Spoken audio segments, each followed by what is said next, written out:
Сәлеметсіздер ме балалар? Біз бүгін 2 сынып қазақ тілі пәнінің 15-ші сабағын өтетін боламыз. Сабақтың тақырыбы ю әрпінің жазылуы. Балалар, біз бұл сабақта ю әрпі бар сөздерді сауатты жазуға үйренетін боламыз. Ендеше 60-шы жаттығуға назар аударайық. Мәтінді түсініп оқы. Мәтіннің тақырыбы парашют. Парашютпен ұшақтан секіруге құмар болдым. Ол үшін әуелі парашютпен мұнарадан секіріп үйрендім. Содан кейін ұшақтан секіруге талпындым. Бір күні таңертең беліме парашют байлап ұшаққа міндім. Ұшақ жерден биікке көтерілді. Қорыққаннан жүрегім дүрс-дүрс соқты. Мен секіруге әзірленіп, ептеп ұшақтың қанатына шықтым. Сол кезде ұшқыш қолын көтерді. Ұшақтың қанатынан төмен қарай секірдім. Аздан кейін бір ауылдың қасына келіп түстім. Балалар, мәтіннің авторы Талғат Бигелдинов екен балалар. Мәтінде не туралы айтылған дейді? Бұл жерде автордың парашютпен қалай секіріп үйренгендігі туралы айтылған екен. Бірінші, ең басында ол мұнарадан беліне парашют байлап, жайлап үйренген екен секіруді. Ал одан кейін ұшақтан төмен қарай беліне парашют байлап секірген екен. Ал келесі мәтіннің алғашқы 3 сөйлемін көшіріп жаз. Ю әрпі бар сөздердің астын сыз дейді. Бұл жерде бірінші сөйлем парашютпен ұшақтан секіруге құмар болдым. Міне бұл бірінші сөйлем. Екінші, ол үшін әуелі парашютпен мұнарадан секіріп үйрендім. Ал үшінші сөйлем, содан кейін ұшақтан секіруге талпындым. Міне осы 3 сөйлемді көшіріп жазамыз. Балалар, ең бірінші дәптерімізге осыны көшіріп алайық, содан кейін ю әрпі бар дыбыстардың астын, сөздердің астын сызамыз. Ендеше денемізді тік ұстаймыз, дәптеріміз қиғаш қойып, жақсылап тыныс белгілеріне назар аударып, көшіріп жазамыз. Көшіріп болғанша видеоны тоқтатып қоюларыңа болады балалар. Балалар, енді көшіріп болсақ, бұл жердегі осы 3 сөйлемдегі ю әрпі бар сөздерді табайық. Мінеки бірінші парашютпен, екінші сөйлемде тағы да парашютпен, ал үшінші сөйлемде ю әрпі бар сөз жоқ екен балалар. Міне осы сөздердің астын сызамыз. Ендеше 61-ші жаттығуға назар аударайық.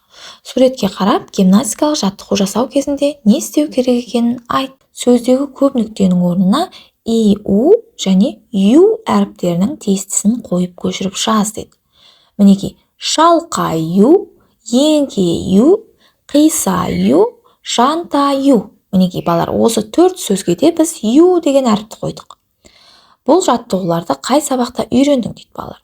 Бұл жаттығуларды әрине дене шынықтыру сабағында үйрендік балалар. Ендеше ережеге назар аударайық. Сөздегі и әрпінен соң у жазылмайды, ю жазылады. Мысалы, кию. Яғни кию деген сөзде ортадағы и деген әріптен кейін у жазылмайды екен, ю жазылады екен. Кию, қию, жию. Ендеше балалар, осы ережені жақсылап естеріне сақтап алыңдар. Олай болса 62-ші жаттығуға назар аударайық. Сызбадағы сөздерге ортақ әріпті тауып оқы. Неліктен сол әріпті қойғаныңды дәлелде дейді. Міне, есею, көбею, тыңаю, сарғаю. Балалар, есею, көбею, тыңаю, сарғаю деген сөздерді біз дыбыстаған кезде и, у деген дыбыстар естілгенмен, біз жазған кезде ю деген бір ғана әріпті қойып жазады екенбіз. Ал ендеше 63-ші жаттығуға назар аударайық. Сәйкестендір дейді. Балалар, бұл жерде қандай жануарлар бейнеленген екен? Ең бірінші аю, екінші күшік, үшінші мысық балалар. Балалар, бұл жерде жабайы жануар аю, ал күшік пен мысық үй жануарлар екен. Ал бұл жерде мияулайды, пырылдайды, шәуілдейді, ақырады деген сөздер бар екен. Ал енді бірінші аюға қарайық. Аю не істейді балалар? Қандай дыбыс шығарады? Мияулайды ма? Пырылдайды ма? Шәуілдейді ма? Әлде ақырады ма? Әрине, аюлар ақырады екен. Олар өте ірі, үлкен екен, өте қорқынышты және жыртқыш жануар екен. Сол себепті олар ақырады екен. Ал келесі күшікке назар аударайық. Ал күшік қандай дыбыс шығарады балалар? Мияулайды ма, әлде шәуілдейді ме? Әрине шәуілдейді. Ал мысық мияулайды және пырылдап жүреді екен әрқашан, иә? Ал енді 64-ші жаттығуға назар аударайық. Жоспар мен тірек сөздерді пайдаланып, әңгіме құрастырып жаз дейді. Бірінші, хайуанаттар бағына саяхат. Екінші, хайуанаттар бағындағы қызықтар. Үшінші, саяхаттың әсері. Тірек сөздер: балалар, саяхат жасау, маймыл, піл, керік, қуану. Балалар ендеше жоспарға сәйкес осы сөздерді, тірек сөздерді пайдаланып әңгіме құрайық. Кітаптан аю, арыстан, зебра, керік сияқты түрлі жабайы жануарлар мен құстардың суреттерін көріп жүрген балалар оларды тірідей өз көздерімен көргісі келді. Сондықтан олар жиналып хайуанаттар бағына саяхат жасады.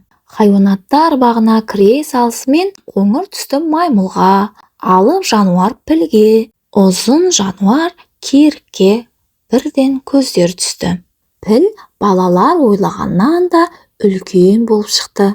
Балалар пілге қарап таң қалысын жасыра алмады.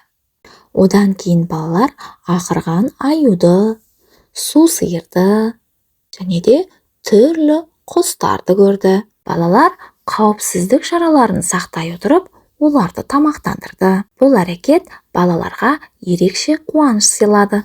Хайуанаттарды өз көздерімен көріп, балалар саяхаттан ерекше әсер алып қайтты. Мінекей балалар, біз осы тірек сөздерді пайдалана отырып, осындай әңгіме құрастырдық.